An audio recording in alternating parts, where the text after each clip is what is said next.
So let's begin with prayer. Father, thank you again for this incredible story.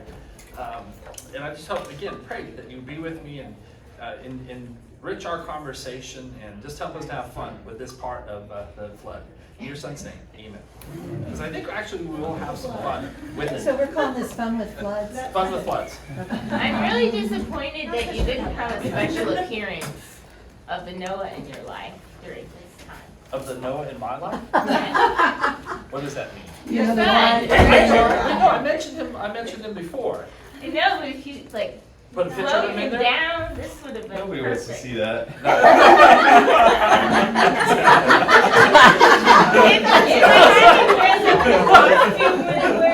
Samuel's feeling left out.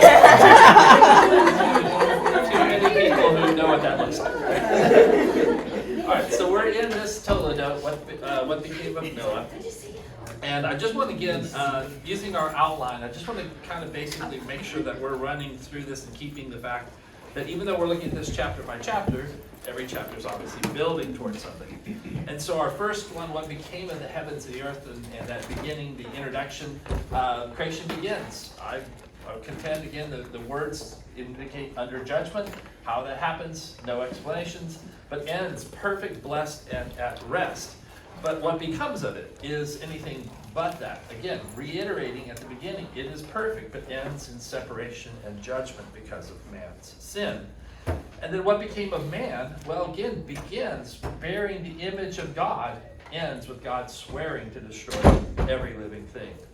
And so again, we are working through all of this stuff, and again, you can kind of see things, again, there was a reversal at the beginning, but unfortunately, there's been a downward movement from there. As we've gone through the narrative, we've seen man separated from God, obviously kicked out of the garden. Man separated from himself, because we now know that one of our enemies is our own flesh. Man separated from his wife, and again, the contentious nature of the oneness, unfortunately. Man separated from nature, meant to rule. We're going to look at that today. That has changed, and then man separated from other men. That again, the battle of Cain and Abel is just the beginning.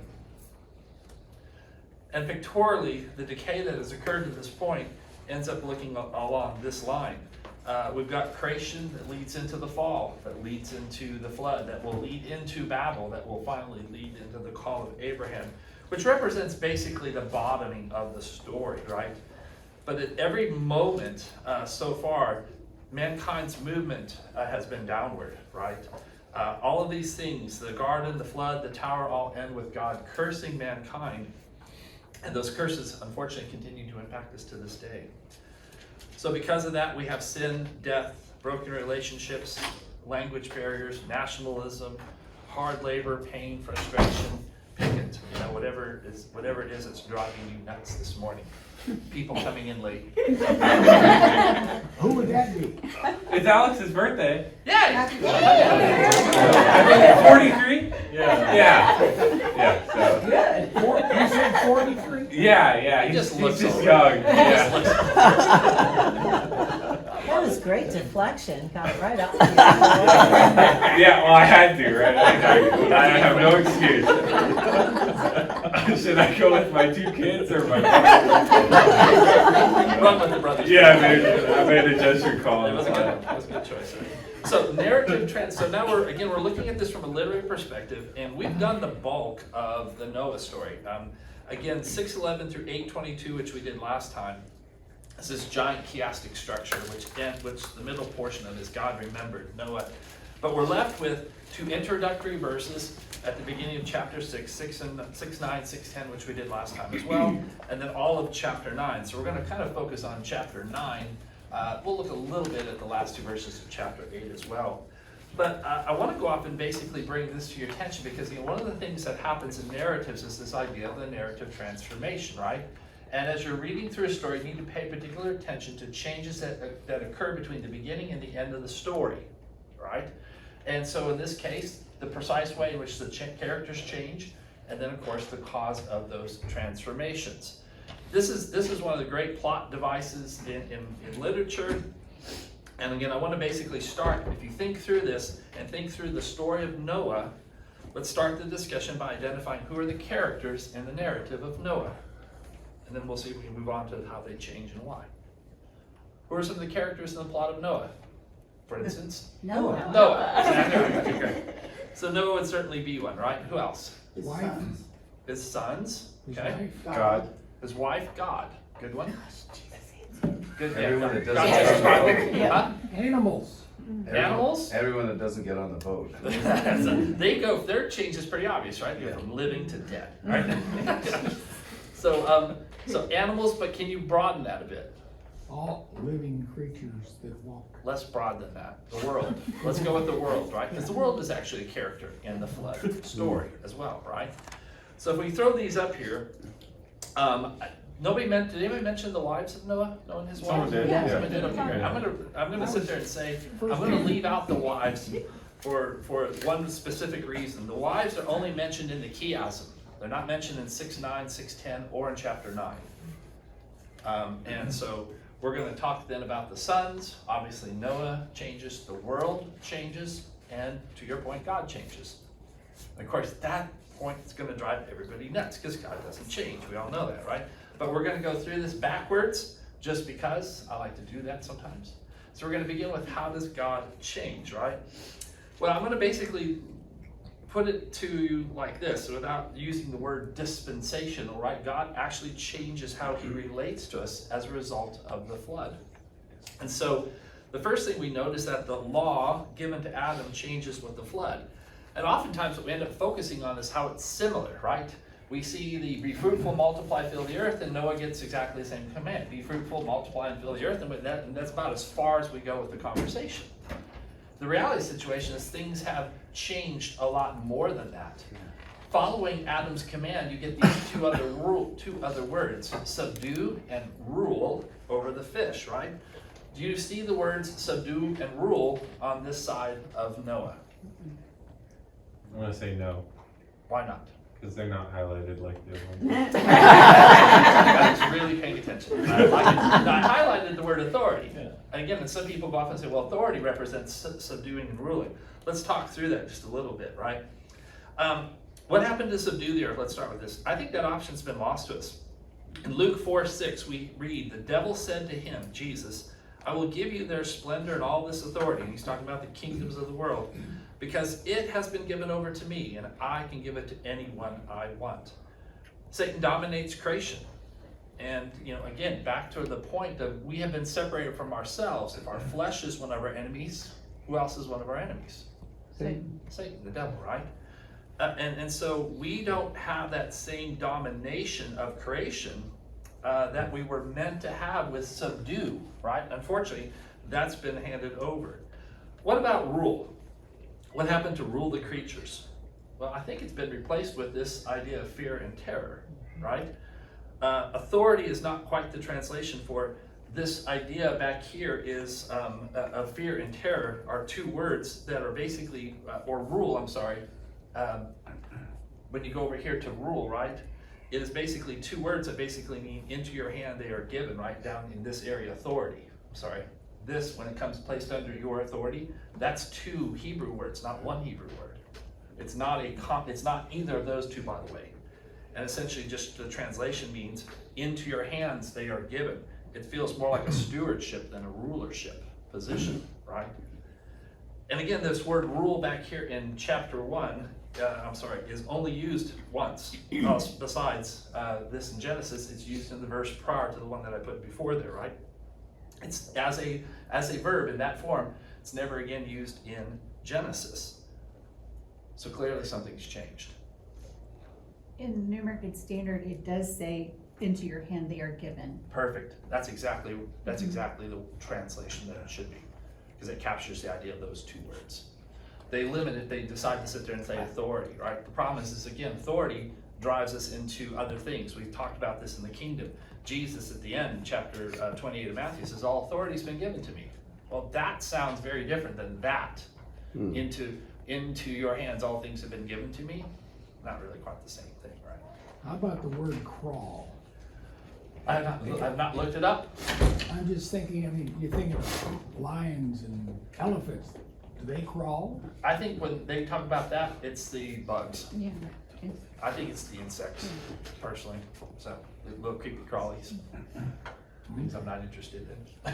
What is what, just so, the subdue, the thing that we've lost, what does that word mean, subdue? Dominate. What Means to dominate, right? It is more than just to sit there and say, it is to subjugate in some way, shape, or form, right? And so it's much heavier handed than you would imagine.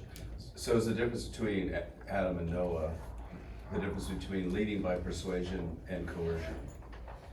So you can lead by terrorizing those you lead, right? Or you can lead by being a good leader and Yeah. they follow you because you can be trusted. Yeah, I think And there's. Adam lost that at the fall. Adam lost it, but Adam also had utter authority. Right, he had the authority, but he wasn't feared by the animals. No, because- he wasn't, absolutely not. But again, I think this is one of those things when we see Christ come back and he stills the winds and the waves and some of these other physical manifestations. He's exercising that ability to subdue nature that we have lost. Even though we're trying to do it now by controlling the weather and Oh, yeah, everything because else. again, this It's is the thing, we want to be insane. God. Yeah. At the end of the day, the original temptation still remains in place for all of us, right? So then we go on and we move forward again. God sits there and says, what? I've given you every seed-bearing plant. And he goes off and says, everything that has life, having the breath of life in it, I've given every green plant for food, right? So everybody was a vegetarian, right? Noah, he says, every creature lives and moves will be food for you. As I gave the green plants, I now give you everything, right? Interestingly, I think, the next verse will tell us that, things can eat us back, okay? Which is unfortunate. Again, that fear of every creature only goes so far, right? And then sharks will be like, well, you look like food to me, right? Now, I'm all for this because this means we get to eat what? Bacon. Hamburgers, exactly. Bacon, hamburgers. These are the two big things, for sure, right? Now, he goes off and sits there and says to Cain, he goes, what have you done? Your brother's blood cries out to you, right? And so now you are what? Cursed and alienated, blah, blah, blah. You're sort of set to wander on the earth. To Noah, he sits there and says, what? I will require a penalty for lifeblood. I will require that person's life. By humans, his blood will be shed. That's a very different outcome, right? It is very much, in fact, an echo of what Lamech claims for himself when he sits there and says, I killed somebody for slapping me, right? And so this is where we get the life for a life, an eye for an eye, a tooth for a tooth start to come from here. So clearly, the law, as we have it, has changed. Wasn't it with Cain, right? He was put a mark where God said nobody's going to harm you. Yeah. But it wasn't like it was a good thing. Again, you don't know. I think it's like anything else. It's something to sit there and say that he is, I hate to say this because it implies a lot of other things in the Old Testament, but he's sort of set aside. You just can't touch him, right? Is how I kind of take the mark, right? Anything that's going to happen to Cain is going to be a result of my interaction with Cain, not at a horizontal level, if that makes sense. That's how I've always understood it. I haven't really looked into it, though. For me, it wasn't part of the narrative that I was spending any time on. Sorry about that. There's so much here. I'm only going to do what I can do between now and December, so. All right, so let's talk about here, what are the causes of these changes? What has happened that makes God, change his relationship with him? And obviously, I think the first one is what? This thing we talked about, this descent of man to this point, right? Man just keeps getting worse and worse. In fact, if you get to the end of chapter 8, the chiasm, which began with, everything about man is bad, he says the last thing, he goes off, even though man's inclination is evil from his youth. God recognizes the fact that, we are as screwed up as a football bat, right? So the descent of man, this downward trajectory, right, is a big part why he changes. And I think if you go back and you take a look and you spend some time looking at the difference between rule and subdue that was given to Adam and what Noah and us are given past that, I don't think we have any comprehension of what we forfeited. The profundity of what we have lost is just not available to us because, again, we just live in this world where things always go bad and it's just what it is. And that was never meant to be the case, right? Two things are, when we think about our three enemies, our flesh, the world, the devil, the flesh and the world were meant to be ours to command, not biting back and fighting us the whole time. Now again, this last one, the perception that life is cheap, I think is important because God has just destroyed what? Like, All life, except for 8 people and a boatload of animals, right? So you could come to the conclusion that A, man is not very special, B, life is very little worth. I think God is basically saying what? This is why he gives the statements, because he's rejecting that idea, for he says the reason life is not cheap is what? Because humans are made in the image of God. Exactly. It recalls that earlier point from the Toledot of what became of Adam. At the end of the day, life isn't cheap, but God will have his justice and judgments will occur. So the flood, though, could be because God wanted to preserve humanity and knew it was on a downward spiral. So it was because life was so important that he said, we're going to have to do this We're gonna start to over. preserve life. Exactly right. Exactly right. he wanted to do the same with the children of Israel. Do what? Say that He again? wanted to do the same with the children of Israel. Mhm. Wipe them out. Moses, don't, I plead for you. Yeah, that's right. I mean, well, you're exactly right. We see the impulse again and again, right? We talked about the idea of righteousness, this word tzadik, only used of Noah in the entire book of Genesis, right? But it's used plenty of times in Genesis 18 when Abraham is arguing for the lives of those people in Sodom and Gomorrah. I mean, for 10 people, 10 righteous people, you would save Just it. 10. Just 10, right? You would save it, right? And of course, there's not 10 righteous people there, right? There's Lot, and that's it. So from that perspective, it always comes down to a bottleneck, or what God would call the remnant. So God gives a sign of the covenant, right? So and this is big. This is so different, right? We talk about the transformations that are occurring from God, and this is the first time that God interposes a covenant between himself and creation. This is huge, right? The word covenant is first used in this Toledot. It's used at the beginning in chapter 6, just kind of thrown in there. I have a covenant with Noah. There's been no explanation what that is or how that looks.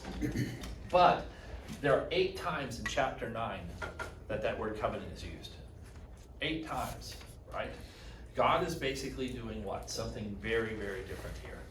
And of course, and he gives a sign of the covenant. This is the thing. It's not just the terms, it's also the sign. The weapon is placed in the sky as a pledge to never destroy mankind again. When he sits there and says, I will place my bow in the sky, we all think, well, that's just lovely. Like a bow on a girl's hair, bow on a present. No. It's a war bow. This is an offensive weapon, okay? And God is hanging it up in the sky so that when he sees it, he will remember and keep his word. Again, I love that idea that he needs some things to remind him. And then, of course, the sign is given so that when mankind sees that it rains, and the animals, it's not just mankind, it's everything else, they don't need to fear every time it begins to rain. And I remember flying the first time after 9/11. I remember the first time Renee and I we were in Atlanta, and the airplane that had crashed into the swamp in Florida. And when they showed you the scene of the crash, it was nothing. I mean, there was no debris. The whole plane, boosh, just whoop, disappears, right? And we had no understanding of what had happened. At 9/11, of course, we were all just afraid. And so the first time you feel a bump, or you hear, or you see somebody suspicious, you're what? You worry about these things, right? God understands our nature.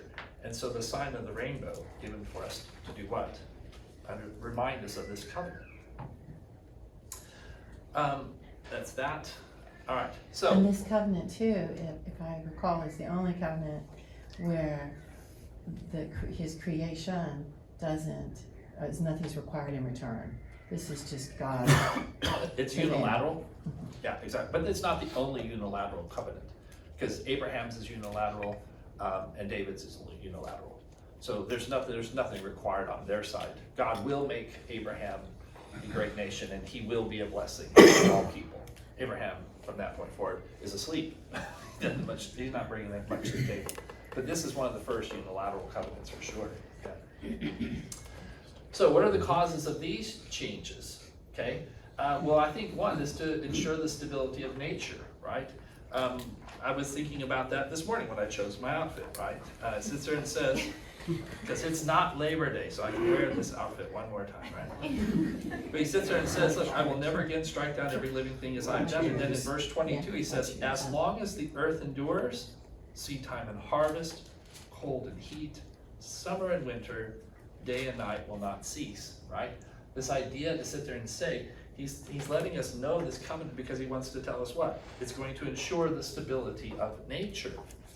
Now, again, if we think back to our paradigm that we talked about last time, which is this hydroplate theory and the collapse of that granitic shell and all of the stuff that occurs during that just slightly longer than a 1 year period of the flood, one of the things that happens as a result of it is the earth is tilted on its axis about 33 degrees, which means what?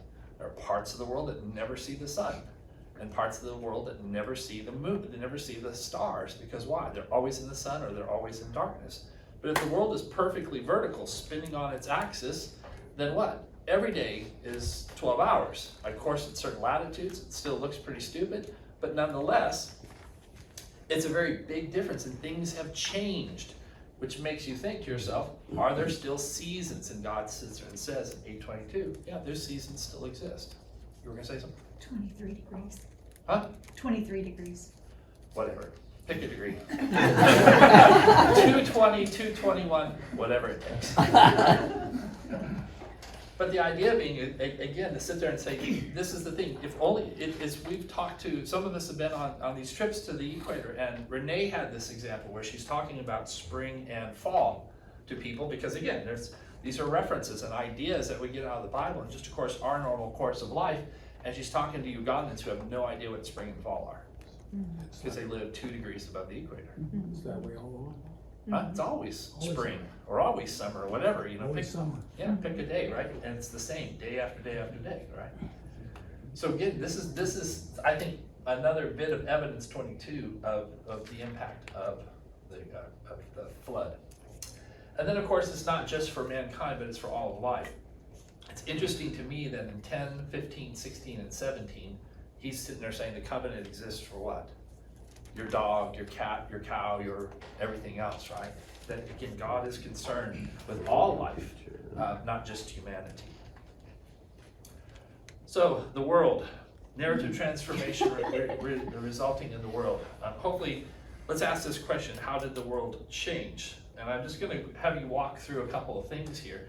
And I'm wait, where is she? Did she show up today? Because the cat person, I was like, I'm going to give her a hard time about the bunnies. Anyway, guess what it is. So what kind of person are you? Tell us. You're more of a beach person, more of a mountain person? Beach. Okay. How many are the mountains? Okay, great. How many people are the beach? Neither. More people are into the mountains here, right? And stuff like this, right? Why do you love the beach? You don't? The sand in your shorts? Oh, it's relaxing, the water, it's all relaxing. Yeah, right. And plus the vistas. I mean, you can. And it's warm. And it's warm. warm. Okay, yes, because that's not necessarily what we find in the mountains, right? Yes. Cold, hard to breathe. Yes. It's like, Awesome. Drink wine. can't drink wine up there because it makes you dizzy. How many people? Why do y'all like the mountains? Cooler. It's cooler. Exactly the opposite, It's right? majestic. Wildlife. It's majestic. Wildlife. shark.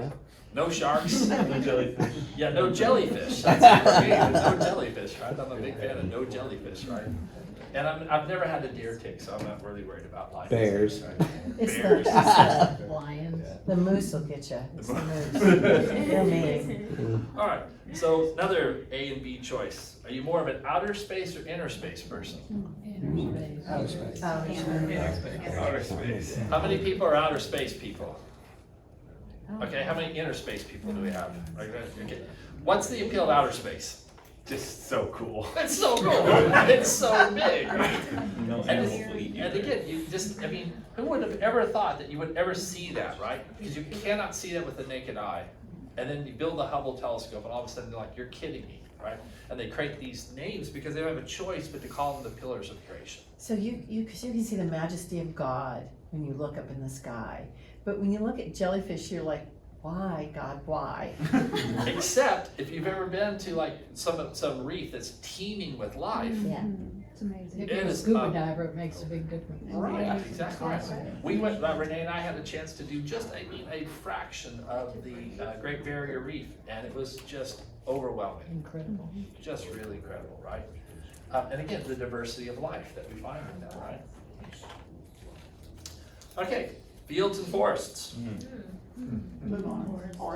Forests? Fields? Fields? Forests. Yeah, most people are gonna go with forests, right? Why forests? So let's talk to you forest people. Why you gotta love the forests? Because I don't have one in my yard. Just go to the Muir Woods and watch a 150-foot tree that you can't even get your whole camera view in. Yeah, exactly right. If you've been to Giant Sequoia National Park or the Redwoods National Park, these things are, they're enormous. Yeah. It's just, they're hard to believe that something that tall can exist, right? But a field of bluebonnets. Snakes. Well, and what you also don't realize, there's probably 4 billion fire ants in there as well. I just want to gallop through on a horse. That's what I want to do. You just wanna run a horse through And it? you can still see the clouds in the field, so. Yeah, right. Well, and there's a forest in the background, so Yeah. best of both worlds, right? Most fields are like that, most fields are rural. Yeah, that's the problem. Yeah, so you look at this and you say what? That's a lot of dang work, right? Or your dad would say that's unproductive. Yeah, so let's plow it out and plant some. Exactly right. It looks like a bunch of work, right? Next two choices. You a daytime or a nighttime person? Daytime. Nighttime. How many nighttime people do we have in here, right? Yeah, 3 of you.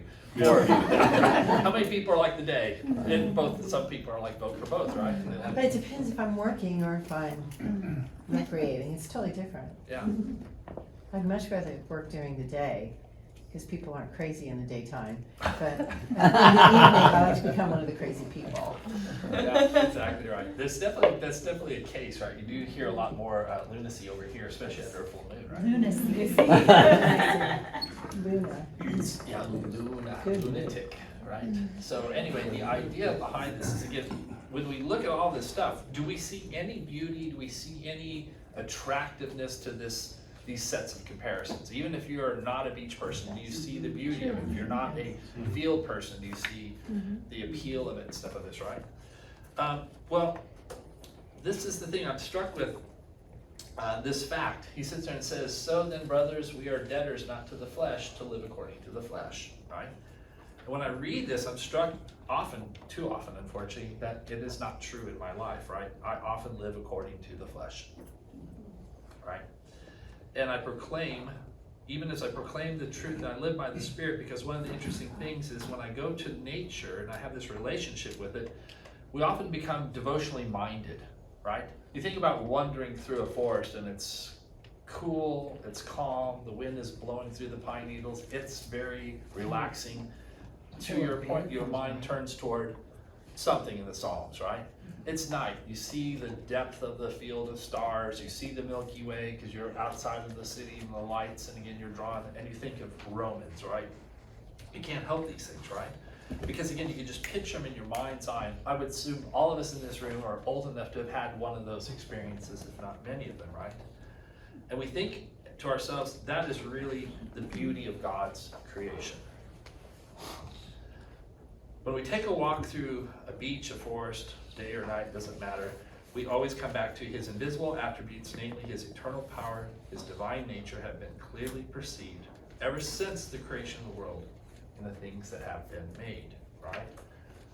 Now, from that perspective, I want you to know, ever since the what? Creation of the world. Is that what we see when we take a walk on the beach? Is that what we see when we wander through the mountains? Is it? Space and telescopes, again, have gone off and think about some amazing stuff, right?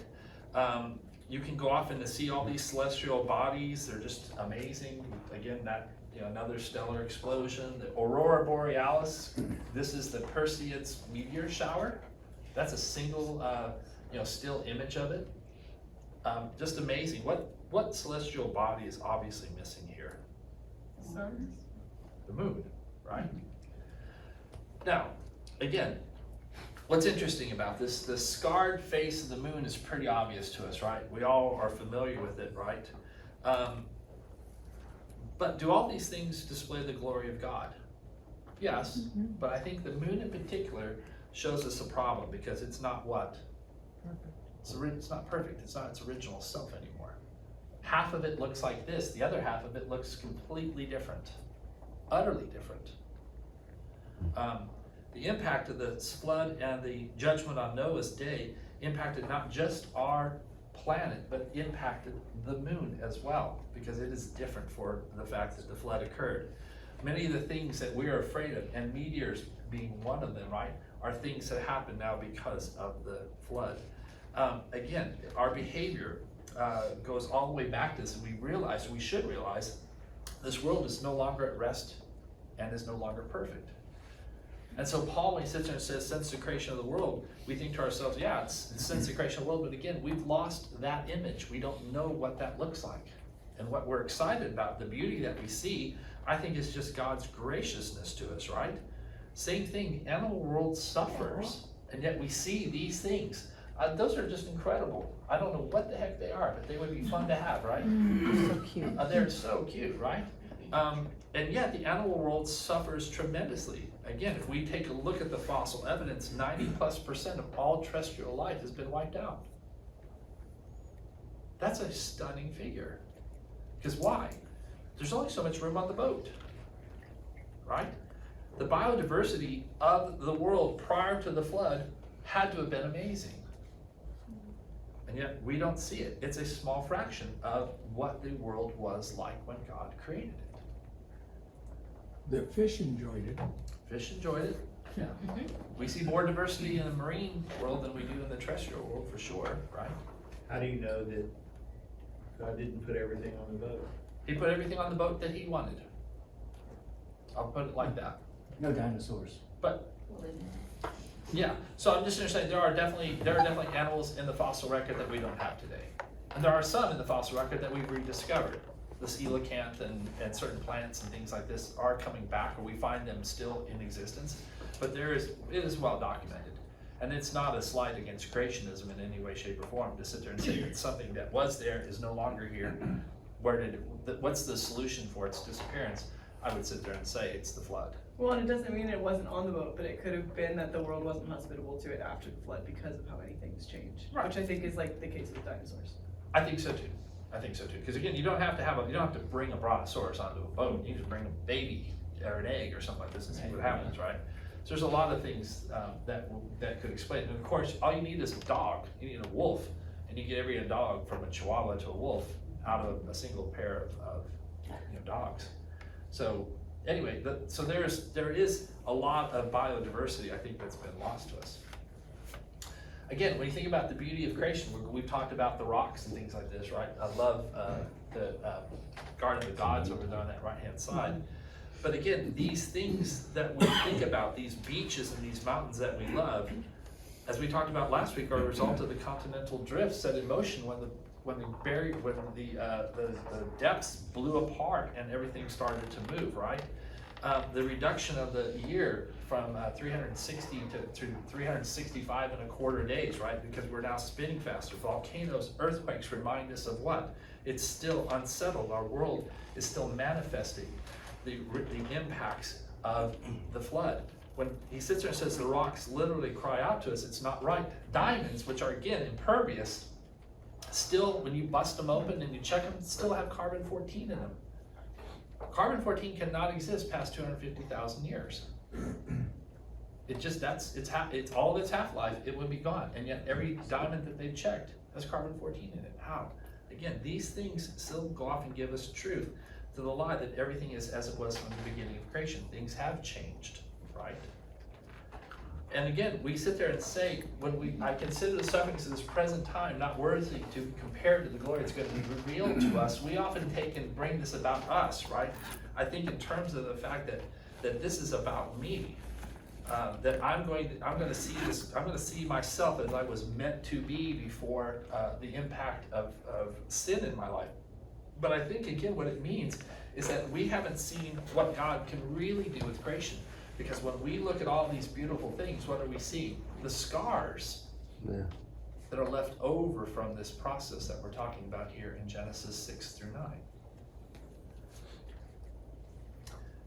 Now, again, we spent a few ways cataloging the worst, in the worst sort of way, the glory of God revealed through nature. Because again, the material world has changed, right? Paul is sitting there saying that there is much, much more than we could ever imagine. What the new heavens and new earth are going to look like, going to be indescribable. And again, a return to Eden. Now, I think we're going to have some shot of, or we talked about this during the kingdom period, I think we're going to have some shot to help put some of this back together, because again, if the flood is a total earth-changing event, so is the tribulation, right? It is another worldwide devastation. All you have to do is read through Revelation and realize it's not going to be recognizable at the end.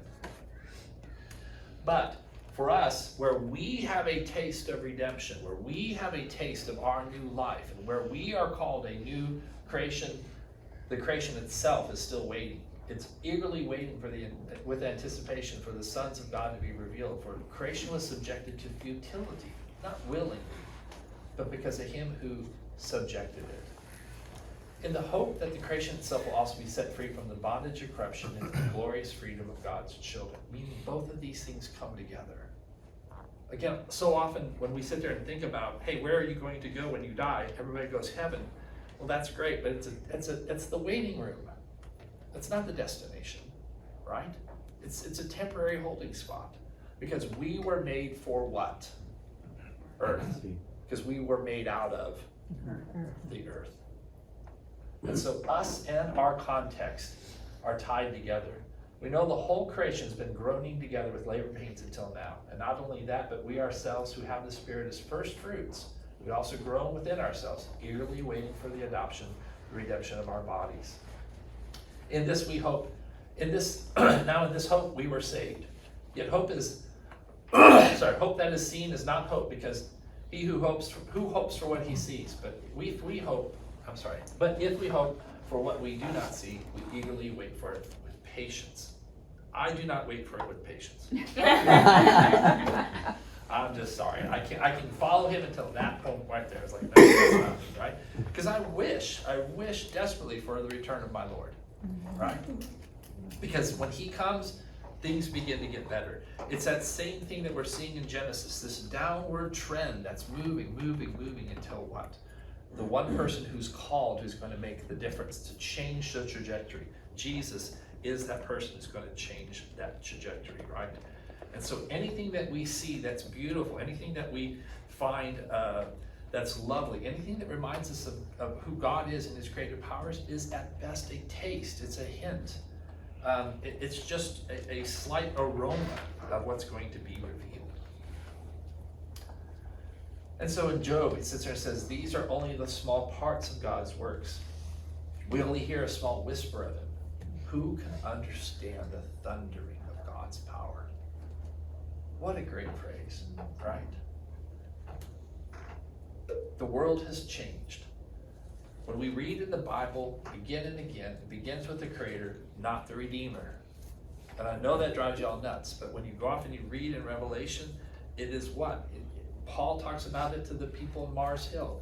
It's not he saved the world, it's he created the world. And you owe him everything, because life and breath come from him. Guess what? You can't meet him, so you need what? Now a Redeemer. But you have to start with the fact that you are a creature, not the creator. Again, many people worry about the impact man has on nature. Well, great. Share the real story with them. Engage them with some good questions, right? And sit there and counter the neo-paganism of today's culture. Again, justice is real because the Creator is real, and we see that in the story of the flood, and we will see it again when He comes back. And our identity is real because we are still what? Made in God's After the flood, we're still made in God's image. Right? After all the screwing up that we've done, He can still look at us and say, what? I see me in you. That's remarkable. I think people sometimes forget, without God, there is no me at all. Yeah, there would be. Nothing. I'm not independent. I can't exist without Him. There is no existence. That's right. None whatsoever. There's nothing else Nothing. independent. Everything else is created. Right. Doesn't matter what. It's not like I'm just a person who's void of personality. It's like, there is no me. Exactly right. So, transformations, what happened to Noah? Well, obviously one of the things that happens is, as a man of the soil, literally what the verse says, Noah as a man of the soil began to plant a vineyard, right?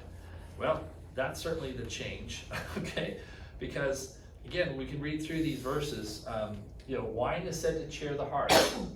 And so Judges 9:13, but the grapevine said to them, should I stop giving my wine that cheers both God and man and rule over the trees? Psalm 104:15 says, wine makes the human hearts glad, makes his face shine with oil, and bread that sustains human hearts. In Proverbs, it sits there and talks about alleviating the pain of the curse. Proverbs 31:6-7, give beer to the one who is dying, wine to the one whose life is bitter. Let them drink so they can forget their poverty and remember their troubles no more. Again, these verses strike us as odd, right? Because again, we would sit there and say, that's not the point. And yet, this is the reality of the fact that we have to live between the grindstones of life, right? And God makes provision for us. And so Noah, who's been through a lot, plants a vineyard, right? Now, it's obviously clear that wine has disturbing effects, like ending up naked in a tent, right? And so drunk and naked, he demonstrates all the hallmarks of the ungodly. And so all the other verses of Scripture that we read about the problems of too much wine, too much strong drink, etc., are found right there in Noah. Noah, who's the only person who gets the title of righteous, leaves us with this image at the end of his life. And so man hasn't changed at all, sadly, right? Back to what it said in 8:21. The thoughts of men are evil from their youth, right? I think it's fascinating in God's provision that like all the things, the plants that Noah would have been used to planting, even on this new terraformed world, he can still plant and grow them. Yeah, right, exactly. Because that would have been surprising. Because there's mile thick piles of mud that will become the limestone formations that make up West Texas, for instance. All this stuff is just very, very different, and yet it still works. Yeah. There's an amazing amount of grace in all of this, right? Well, have you tried planting something in West Texas? Mesquite trees work great. God gave me the exact tree I need, right? Mesquite tree. So let's talk about the sons, Noah's sons. What changes for Ham, right? Well, he sees his father naked, right? And again, we have all kinds of weird interpretations that go along with this, right? He's not involved with Noah sexually, okay? The case of that would come from a different form of the word that's he uncovered his father's nakedness, right? Instead, if you go off and take a look at the way that works, this causative form would apply to Noah. Noah had already uncovered himself, which is reflexive, and Ham sees him that way, okay? So again, what's interesting about this is that, again, this seems like a trivial incident. It turns out to be a pretty major event. Leviticus 18 covers a lot of stuff about the practices of the land of Canaan. Again, basically laying out, don't be like these people. Interestingly enough, that same word, these same ideas of sex and uncovering these practices show up in these verses 6-19 again and again and again. And of course, the whole chapter starts off with is, do not follow the practices of the land of Canaan, where I am bringing you. You must not follow their customs. Of course, who descends from Ham? Land of Canaan. The Canaanites. Mhm. Causative? Maybe, right? But there's something about the character of Ham that leads into this right here. So with that, I'm done. Did 45 minutes, baby. Woo! Which is nice, because then we can chit chat all we want to do. So, but I do want to leave you with this, because still, I mean, of all the things, right, that survived the flood, that's a cute little rabbit, right? That's a cute rabbit. That's a cute rabbit. So let's wrap up with a prayer. Father, again, even in your judgment, you demonstrate mercy. You provide grace. You never tell us that when something bad is coming, you haven't already made a provision for us. And again, we know what that provision is. We know that is your Son. We pray that we would give us boldness as we talk to the people around us who look at this world and think it's as good as it could ever get, but we can make it better. Knowing that your plan is that it's going to be far, far worse before you make it great again, before you make it unbelievable, before you make it something beyond our ability to imagine or think. Help us to connect those people to the truths that we find in the Bible and in this story. In your Son's name, amen. Amen. So how many people died in the flood?